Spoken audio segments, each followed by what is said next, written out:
はい、マザーリーズ助産院助産師の田中です。こんにちは。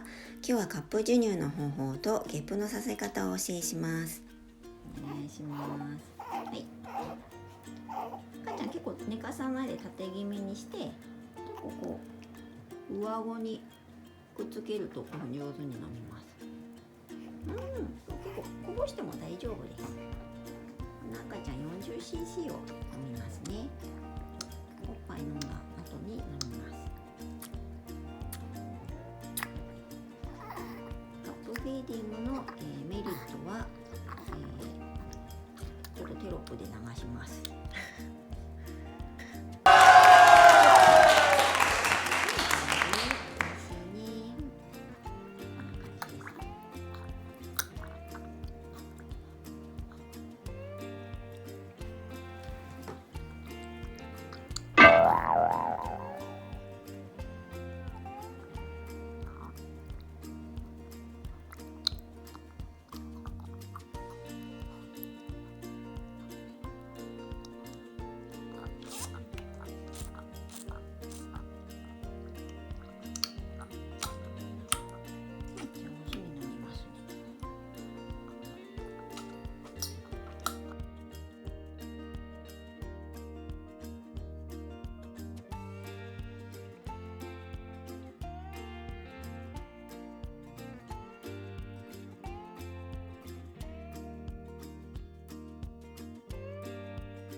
引き続きちょっとゲップのさせ方ですね。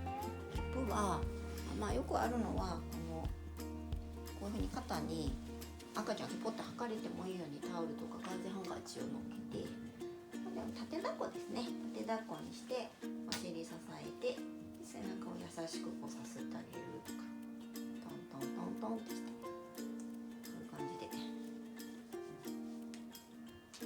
ママはこう姿勢を結構よくして後ろに反りがちになったり、あるいはちょっと軽くお辞儀してこう角度をつけた瞬間にリポッと言ったりしますね。こんな感じで赤ちゃん角度をつけてあげてもいいです。あるいはちょっと慣れてきた方だったらここのお座りさせた状態で赤ちゃんのほっぺとほっぺを挟んで首じゃないですよ。間違えましたね。ここ首まっすぐにして、つまりここ見た時にこの食道がまっすぐみたいな、ここがねこうまっすぐにした瞬間にさっき今出たんですけど、こういう感じで座ってでも出ます。こんな感じです。はい、終わりです。